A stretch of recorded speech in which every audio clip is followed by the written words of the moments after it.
Comme Pasteur David a dit, nous allons continuer avec les rencontres, les fondations des rencontres, la partie numéro 3. Vous savez, dans les temps bibliques, les gens étaient appelés les gens du chemin. Lorsque Jésus est venu mourir à la croix pour nous, il est venu pour nous sauver de nos péchés. Et ce qu'il a enseigné, son concept du pardon et de l'amour et de s'encourager mutuellement comme chrétiens. C'est ce qu'il a enseigné et c'est ce qu'il nous enseigne. Par la suite, les apôtres, après que Jésus ait été crucifié,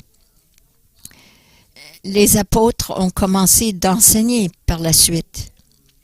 Et les gens qui se joignaient à ce groupe, comme des endroits comme Éphèse et ces gens étaient sous persécution par les autres Juifs. Ils ne voulaient pas qu'ils soient des gens du chemin. Lorsque vous pensez à Saul ou Paul, qui était un pharisien qui allait à Damas, on lui avait donné des lettres pour qu'il puisse arrêter ces gens qui appartenaient au chemin et il les arrêtait et les emprisonnait. Mais il est devenu un des plus grands apôtres. Il a commencé plusieurs églises. Donc les gens du chemin, ces nouveaux chrétiens, ont commencé d'apprendre comment vivre comme des chrétiens. Et ils ont commencé de grandir spirituellement. Et comment ils ont fait cela? Ils se rencontraient, se rassemblaient, ils étudiaient les Écritures, des versets de la parole, et ils s'encourageaient mutuellement chaque jour. Ils enseignaient, ils pourvoyaient aux besoins de chacun. Ils sont devenus des vrais enfants de Dieu. Ils sont devenus une famille en Dieu. Alors aujourd'hui, je vais vous partager cela. Comment nous pouvons grandir spirituellement. Il y a beaucoup de chrétiens, lorsqu'ils viennent à Christ, ils brûlent d'une petite flamme. Ils ont l'amour de Dieu en eux, mais ils n'ont pas d'expérience. Ils sont nouvellement nés de nouveau. Et parce qu'ils sont nouveaux, ils peuvent être tentés, ils peuvent être ils ne veulent pas être sous persécution. Ils ne veulent pas qu'on rie d'eux. Ils veulent garder les choses tranquilles. Mais la parole nous dit que comme chrétiens, nous devons être une lumière, comme une lampe qui est sur une colline. Et voilà la différence entre un chrétien qui manque de l'expérience et un chrétien qui est nouvellement né nouveau, mais qui est quand même, il grandit spirituellement comme une lumière sur une colline. Alors aujourd'hui, je vais vous donner des outils pour vous aider à grandir spirituellement. Je vais commencer par partager un témoignage. Lorsque je suis revenue au Seigneur, il y a 7 ans de cela, je passais au travers d'un divorce. Je vivais beaucoup de rejet et de colère. Et lorsque j'ai commencé de lire la parole à nouveau, j'ai été sous conviction concernant le pardon. Et j'ai dit au Seigneur, mais tu ne sais pas, Seigneur, qu'est-ce que ces gens m'ont fait? Comment peux-tu t'attendre que je pardonne ces gens parce qu'ils m'ont blessé? Ils m'ont fait du mal. Mais vous savez, la parole nous dit qu'il nous aime tant que même nos larmes sont collectées dans une bouteille. Donc Dieu sait de quoi nous vivons. Combien d'entre vous savez combien de cheveux vous avez sur la tête? Il le sait, il les compte. Donc il se soucie de nous.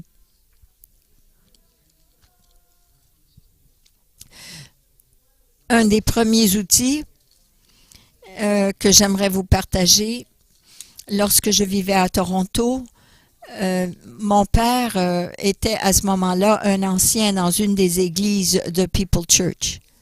Et parfois, il faisait la pastorale et on allait visiter les gens dans leur maison. J'étais jeune, j'avais 12, 13 ans. Donc, s'il y avait des enfants dans cette famille, j'allais jouer avec les enfants et je ne m'asseyais pas avec les adultes. Mais parfois, on allait dans le salon, là où la famille se tenait. Et partout, dans cette maison, il y avait une Bible. Tout le monde reconnaît ce livre. La Bible était là. Mais vous savez,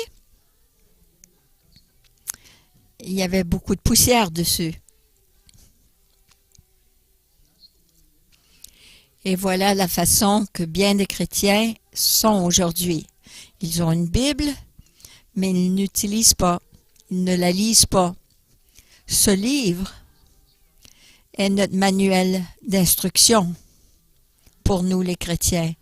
Tout ce que nous allons vivre, tout conseil que nous avons besoin, c'est écrit là-dedans. Et pas n'importe où ailleurs. C'est notre nourriture quotidienne. Et c'est ce que nous avons besoin lorsque nous vivons des temps difficiles.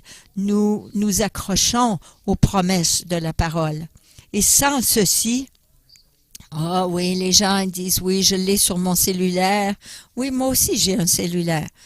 Mais est-ce que je lis les versets, les promesses sur mon cellulaire? La plupart du temps, non.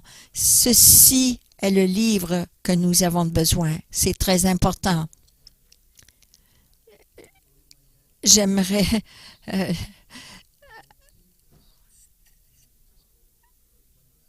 j'aimerais avoir un trou dans ma tête et pouvoir garder ma parole, ma Bible là, que je puisse porter avec moi.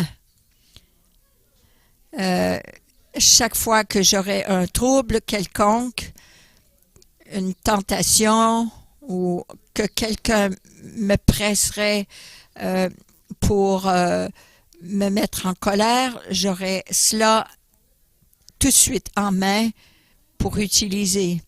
Mais vous savez, je ne peux pas marcher avec la Bible sur ma tête. La chose, c'est que si nous n'avons pas la parole de Dieu dans notre cœur et dans nos pensées, nous n'avons rien. Parce que lorsque nous allons nous fâcher, nous allons être dans une épreuve, que quelqu'un vraiment nous impatiente, on revient à la vieille nature.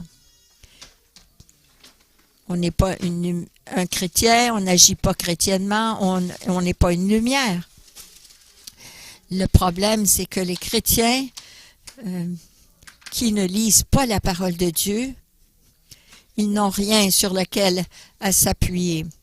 La parole Osée 4.6 nous dit « Mon peuple périt par manque de connaissance ». Si nous n'avons pas la parole de Dieu, comment allons-nous retirer le plus possible, se ressourcer? Nous devons être ce chrétien sur cette colline, cette lumière, parce que Jésus est mort sur la croix pour que nous soyons cette lumière. Nous devons désirer la parole pure, comme un bébé désire le lait. Alors, à ce moment-là, nous allons grandir dans notre salut. 1 Pierre 2 nous dit cela. Si on veut grandir, on doit lire la parole. On n'a pas le choix. Je sais, j'étais comme cela. Et je me suis mis à lire la parole lorsque j'étais dans le trouble, pour être honnête avec vous. Mais Dieu veut que nous soyons toujours dans la parole afin de grandir.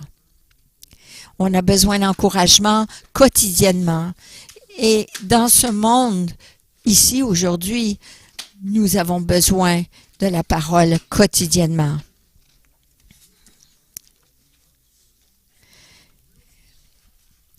Il faut avoir un vrai désir Mais je me rappelle, lorsque j'étais dans le trouble, j'ai lu la parole.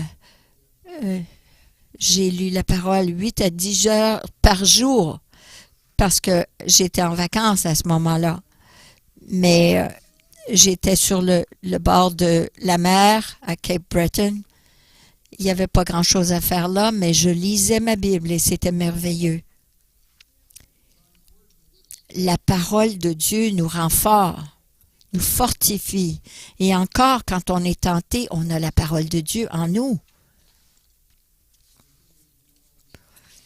Et la chose, c'est que nous n'avons pas toujours la parole de Dieu en main lorsque l'ennemi vient nous attaquer.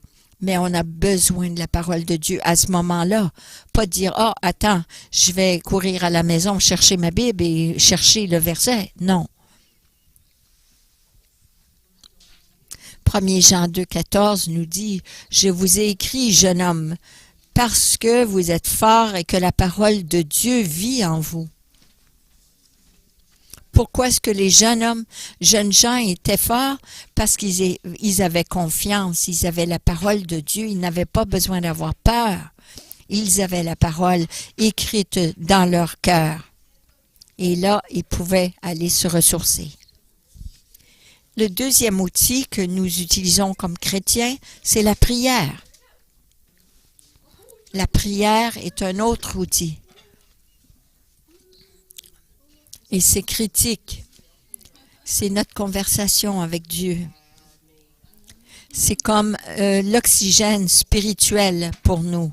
Si nous suivons la règle qu'une personne 40 jours sans nourriture, 4 jours sans eau et une heure sans oxygène, non.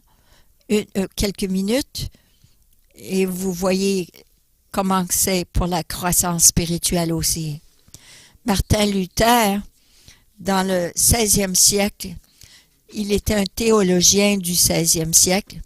Il a dit ceci, d'être un chrétien sans prière, c'est équivaut d'être en vie sans avoir de l'air à respirer. Dieu veut nous entendre. Il veut une relation proche avec nous. C'est nous qui nous retenons. Oh, j'ai pas envie pour le moment. Et qu'est-ce que les sentiments ont à faire avec cela? Nous avons besoin de cette relation avec Dieu. Et tout ce que nous avons besoin de faire, c'est de parler. C'est pas compliqué, ce n'est pas un rituel. La prière, c'est simplement parler avec Dieu. Comme on se parle l'un l'autre comme amis. 1 Pierre 3,12 nous dit « Les yeux de l'Éternel sont sur les justes, ses oreilles sont ouvertes à leurs prières, mais la face de l'Éternel est contre ceux qui font le mal. » Comme je vous ai dit, la prière n'a pas de format. Il n'y a pas de façon d'utiliser des mots justes. C'est juste simplement ouvrir son cœur et de parler, et de lui dire ce que nous vivons. C'est aussi simple que cela, et vous allez grandir spirituellement. Parce que lorsque vous mettez les choses du monde de côté, il se peut que ce soit une petite voix, que vous allez entendre, une suggestion, une perception, mais c'est le Saint-Esprit qui nous parle. Si nous attendons d'entendre ce qu'il... Mettons de côté les choses du monde, les distractions, mettre ça de côté, de se retirer, d'être dans un endroit tranquille et d'écouter. Nous allons entendre la voix de Dieu. Il se peut que ça prenne quelque temps, mais nous allons entendre Dieu nous parler. Et nous devons prier aussi d'une position de fils. Voici une des choses les plus difficiles pour les chrétiens aujourd'hui. Notre identité dans le monde d'aujourd'hui, c'est ce que nous faisons comme emploi, c'est quoi notre nom, qu'est-ce qui nous appartient, mais l'idée de Dieu d'être un fils. Je vous parle très ouvertement et je travaille toujours là-dessus, mais c'est de comprendre non ce que j'étais, mais qui je suis comme enfant de Dieu, comme fils de Dieu. Je ne suis pas ce que le monde dit que je suis. Parce que le monde nous dit à chaque jour qui nous sommes et ce que nous devons faire. Ce n'est pas ce que nous sommes. Nous sommes des enfants de Dieu. Et ce n'est pas notre maison ici. Notre maison est au ciel. Nous sommes seulement de passage ici. Mais notre vrai chez nous est là-haut, au ciel. La parole nous dit en 1 Jean 3, 2, « Chers amis, maintenant nous sommes enfants de Dieu. » Et si vous avez accepté la vie de Dieu, Jésus dans votre vie, vous faites partie de la famille de Dieu. Et votre frère est Jésus. Et lorsque vous pensez à cela, wow! Notre identité comme chrétien est tellement importante. Il y a beaucoup de sermons, de conférences et de livres là-dessus, sur l'identité du chrétien, l'identité comme enfant de Dieu. Mais il y a beaucoup de monde qui n'ont pas compris. Être un enfant de Dieu est beaucoup plus que cela. Ça, c'est très, très peu profond. Savez-vous qui vous êtes spirituellement comme enfant de Dieu?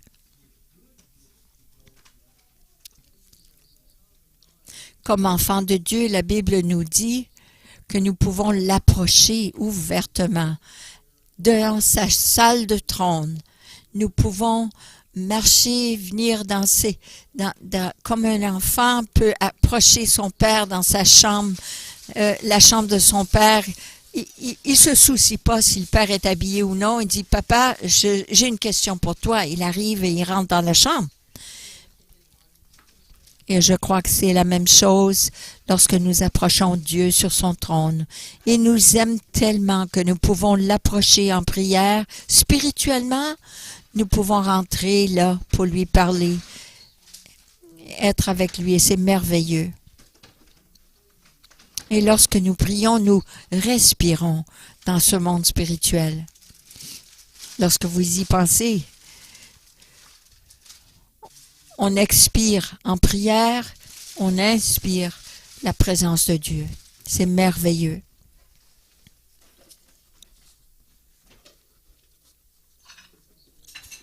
Deux Thessaloniciens 2,8 nous dit, « Le Seigneur Jésus renversera par son souffle le souffle de sa bouche. » Lorsqu'on respire et on parle, si c'est selon la parole de Dieu, la volonté de Dieu, Dieu répond, il va répondre.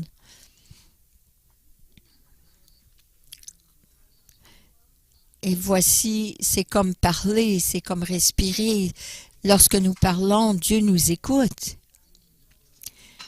Et lorsque j'ai dit dans sa volonté, on peut prier toutes sortes de choses, mais si ce n'est pas aligné avec la parole de Dieu, la volonté de Dieu, il ne va probablement pas le faire parce que ce n'est pas sa volonté. Il y a des gens qui disent, mais je prie beaucoup, mais j'ai pas de réponse. Mais qu'est-ce que vous priez? Priez-vous selon la volonté de Dieu? Demandez-vous des choses qui ne sont pas la volonté ou qui ne sont pas bonnes pour vous? Nous le faisons parfois. Mais c'est très important. Si on veut grandir spirituellement, c'est comme respirer, comme avoir besoin de l'air à respirer. Et pas seulement le dimanche, lorsque vous allez à l'église, ça doit être continu, quotidiennement. Le plus près que vous vous approchez de lui, vous pouvez lui parler constamment. Durant la journée, la parole dit « Priez sans cesse ». Priez sans cesse. Comment faites-vous cela? Seulement en étant proche, en relation avec lui. C'est comme marcher sur la rue avec votre meilleur ami, votre époux, votre épouse qui est à côté de vous. Vous pouvez parler de tout et de rien ensemble. C'est ce que Dieu veut cette relation-là avec vous. Et ça, c'est de grandir spirituellement fort.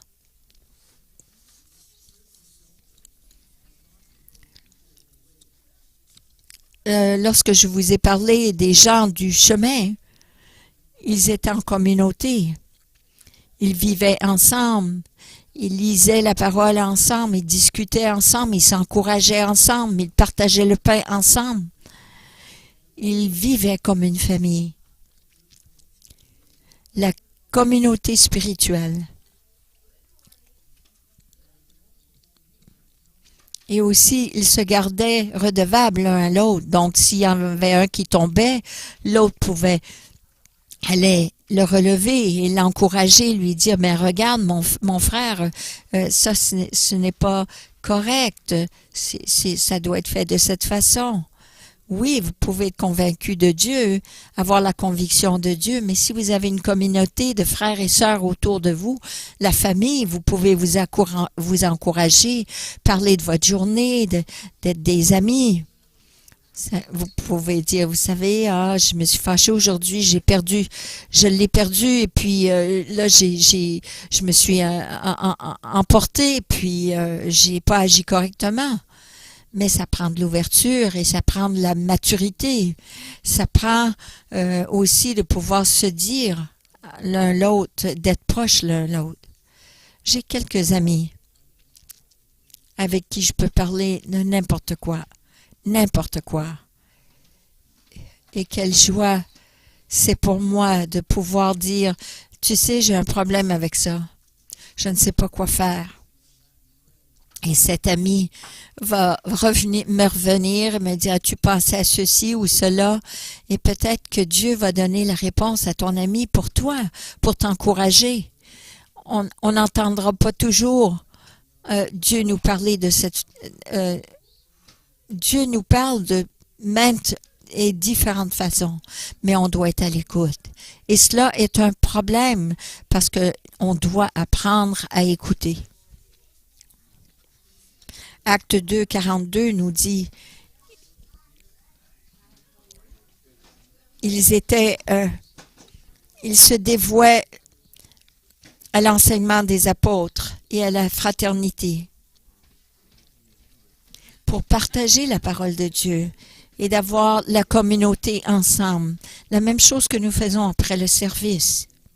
Nous êtes autour d'une table, nous partageons ensemble avec les gens que nous n'avons pas vus de la semaine. On prend un café ensemble. Voilà la communauté, la communion fraternelle. Personnellement, je crois que 2 heures le dimanche n'est pas suffisamment pour grandir spirituellement. Ça, c'est mon opinion personnelle. Il y a des groupements, des gens, des cellules. Je vous parle du cours qui commence et qui continue demain soir, le lundi. Rencontrez des amis. Trouvez un ami chrétien avec qui vous pouvez rencontrer, prendre un café. Et donc, vous n'entendez pas de plaintes ou de sacs ou des choses qui vont être négatives. Non, ne vous isolez pas. C'est la pire chose que vous pouvez faire comme chrétien, c'est de vous isoler. Je sais parce que je le faisais. Lorsque j'étais dans le militaire, je m'isolais de tout le monde. Je lisais ma parole, je savais lire, je savais prier et je ne croyais pas avoir besoin de chrétiens. Mais ce n'est pas jusqu'à ce que je suis revenu au Seigneur que j'ai réalisé mon besoin pour la famille de Dieu. C'était une des choses qui m'a vraiment aidé à grandir dans le Seigneur. De partager mes pensées et d'ouvrir mon cœur envers les autres.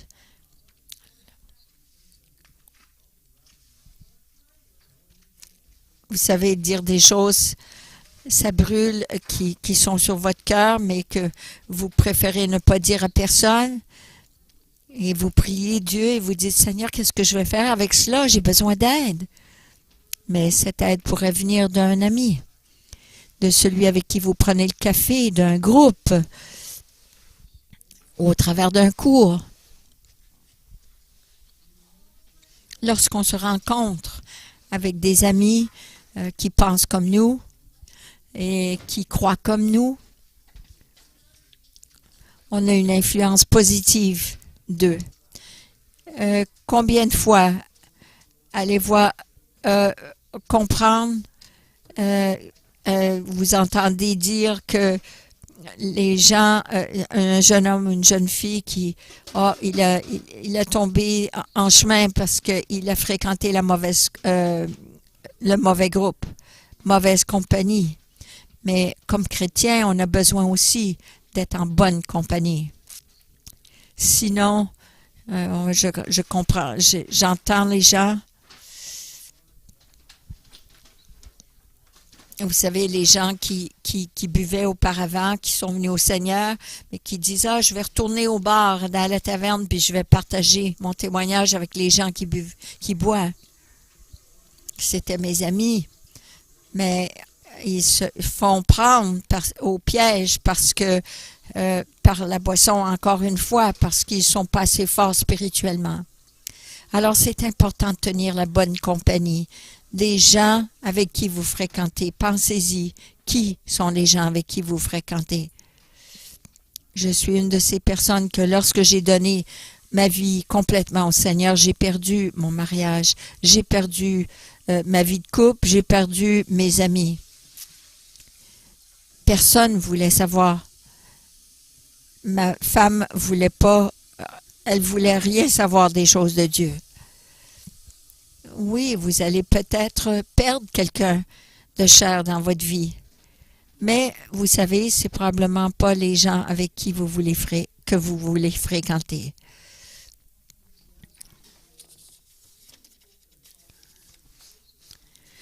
Productivité, en voilà un autre point. Ça dit dans Ecclésiaste, 2 personnes peuvent accomplir beaucoup plus, 2 fois plus que si vous étiez seul. Et si il y a un meilleur retour aussi pour votre travail. Une personne tombe, l'autre peut être là et le relever et l'aider. Comme chrétiens, nous allons tomber de temps à autre. Nous allons rencontrer des murs, nous allons être attaqués de l'ennemi et nous allons avoir besoin d'aide. Et espérons qu'il y aura quelqu'un là, un frère, une sœur qui va pouvoir nous relever et nous aider spirituellement. C'est très important. Alors, comme les 3 outils principaux que je vous ai donnés, c'était la parole de Dieu, la prière et la communauté, la communion fraternelle. Le 4e outil, c'est vraiment notre cœur. Quel état est notre cœur? On veut avoir des cœurs ouverts parce que la condition de notre cœur détermine la croissance de notre vie. La parole de Dieu nous dit dans Marc 4, 3, ça nous dit, écoutez, le fermier va pour semer de la semence. Et le fermier, il sème la parole.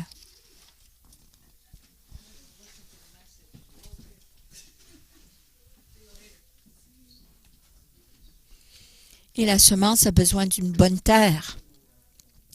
Nous savons cela parce que, juste par la vie, vous savez, si on n'a pas de bonne terre, il n'y a rien qui va pousser. Mais la condition de notre cœur est importante.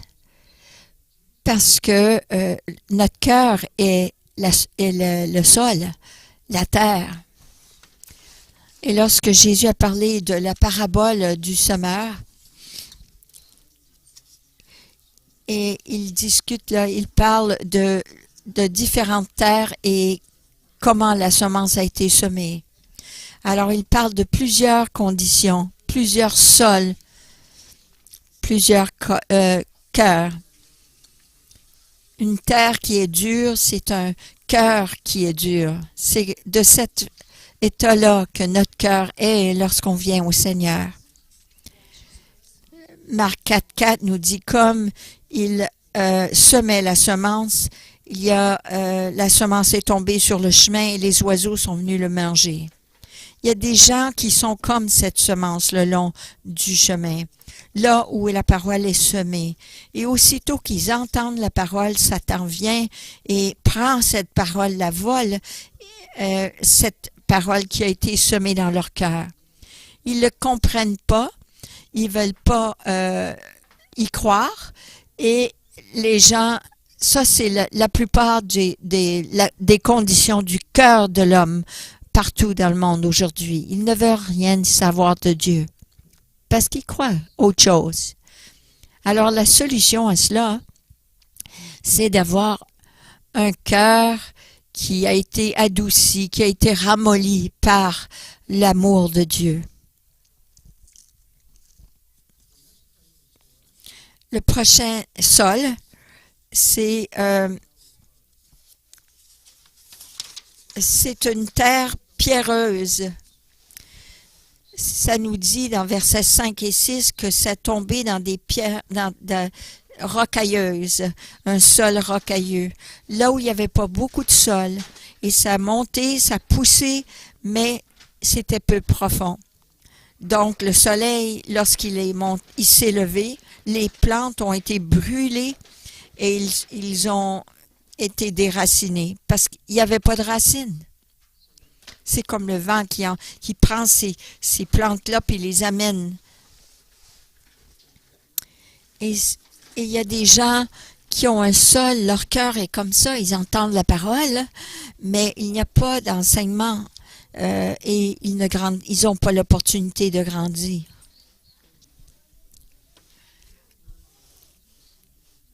Ils entendent la parole. Il y a aussi ce peu profond, un cœur peu profond. Le Marc 4, 16 et 17, ça dit, il y en a d'autres. La semence est semée dans les pierres, dans le sol rocailleux. Ils entendent la parole et ils la reçoivent avec joie. Mais parce qu'ils n'ont pas pris racine, ça a duré seulement qu'un peu de temps. Ils ont eu du trouble, de la persécution qui s'est levée à cause de la parole. Et puis là, ils sont tombés. Et voilà, ce sont les gens qui ont ce cœur-là.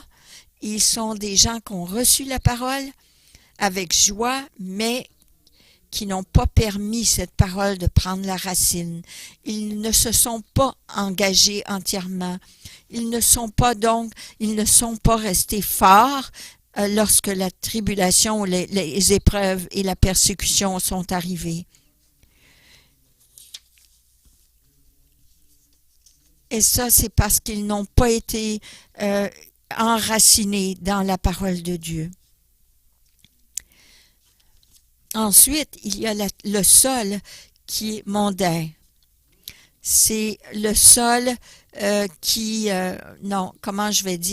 c'est le sol qui est épineux.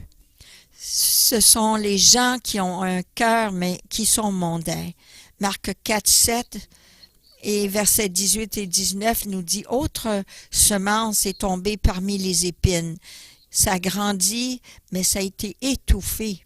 Ces plants-là ont été étouffés et ils n'ont pas produit. » Et ça, c'est la même façon des gens aujourd'hui qui entendent la parole, mais il y a les inquiétudes de la vie, les déceptions, des richesses. Ils se sont fait attirés par les choses du monde et leur désir des choses viennent pour étouffer la parole et ils deviennent des chrétiens qui ne portent pas de fruits. Je dirais même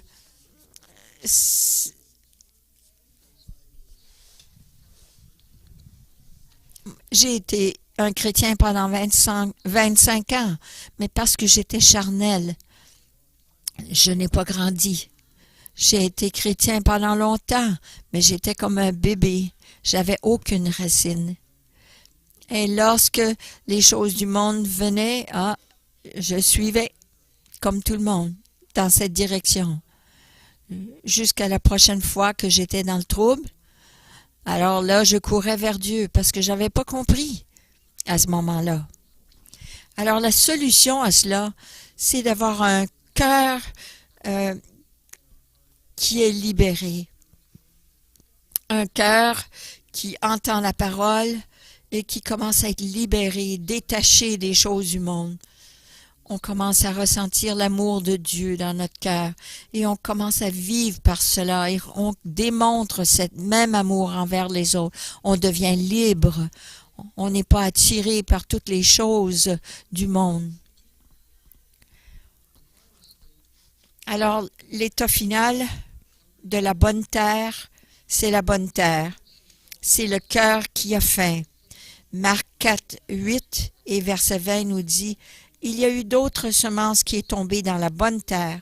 Elle a grandi, elle a produit une moisson et elle a multiplié 30, quelques 60 et d'autres 100. » Et d'autres, ça nous dit, comme cette semence qui pousse dans le bon sol, il y a des gens qui ont un cœur qui entend la parole, qui l'acceptent et qui produisent le 30, le 60 et le 100.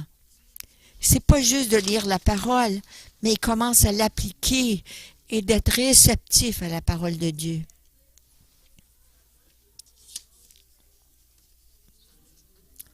Alors, dans le bon sol et un bon cœur, un cœur ouvert, on entend la parole et on l'accepte. Et ça protège notre cœur de l'immoralité, du péché de ce monde. C'est un cœur qui entend, qui accepte la parole de Dieu et qui devient adouci et fertile pour grandir et devenir plus comme Christ. Voilà un cœur libéré.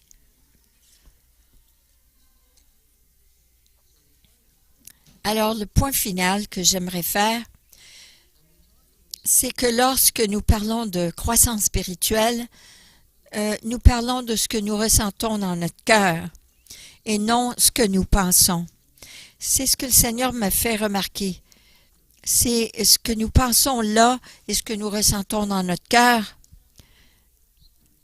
Là, on devient plus spirituellement fort.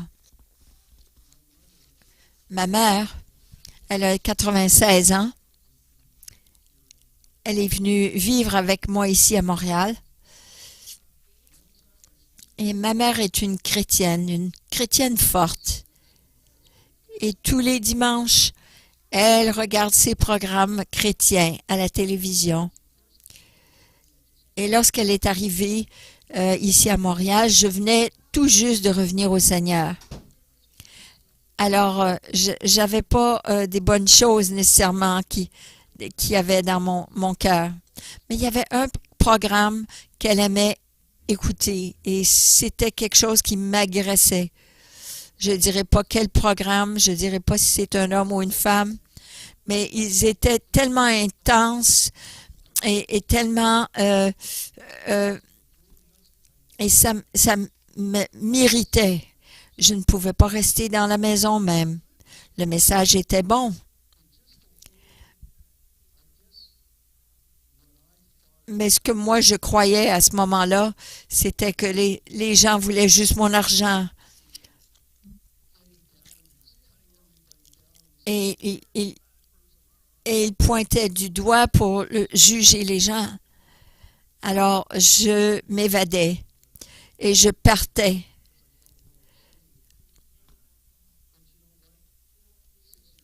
Mais 6 ans plus tard, je peux maintenant écouter cette personne et être heureux avec ce qu'il a à dire. Alors je sais que dans cette période de temps, j'ai grandi parce que mon cœur peut l'accepter. Auparavant, ça me détournait. Je voulais rien savoir. Mais plus tard, j'ai commencé à réaliser à quel point Dieu m'aimait et toutes les choses que Dieu a pour moi. Que maintenant je peux lire et écouter ses messages et ne pas courir, m'éloigner de Dieu parce que mon cœur est changé. J'étais toutes ces autres sols. Mon état de cœur, mon état d'âme est exactement comme ces autres sols mentionnés avant.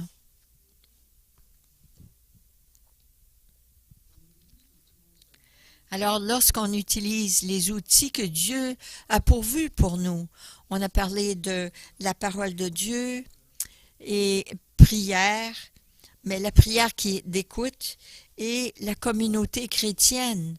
Voici les outils que nous avons en main présentement, que Dieu nous a donnés pour qu'on puisse grandir spirituellement. Nous les avons.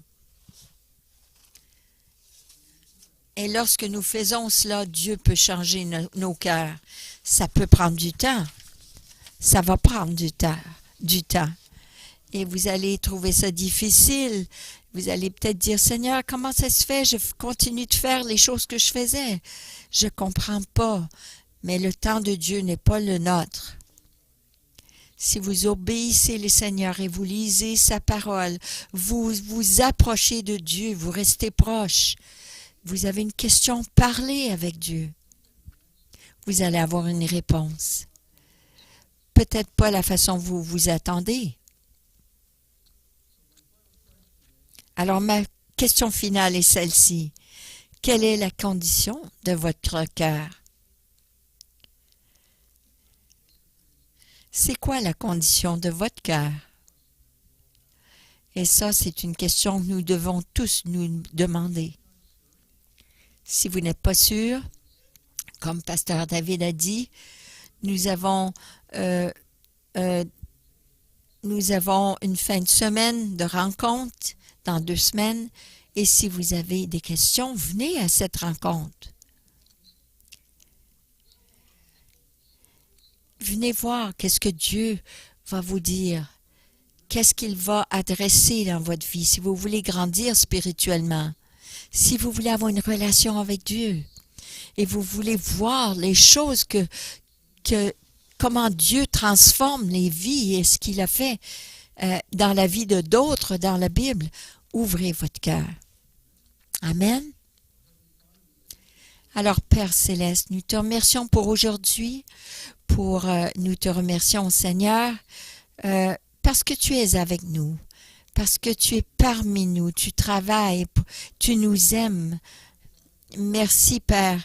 Je prie pour chacun ici, pour chacun d'eux qu'ils puissent grandir spirituellement, qu'ils utilisent, Seigneur, les outils que tu nous as donnés et qu'ils vont commencer à te parler, à s'approcher de toi. Merci pour tout ce que tu vas faire dans nos vies. Nous demandons cela au nom de Jésus. Amen.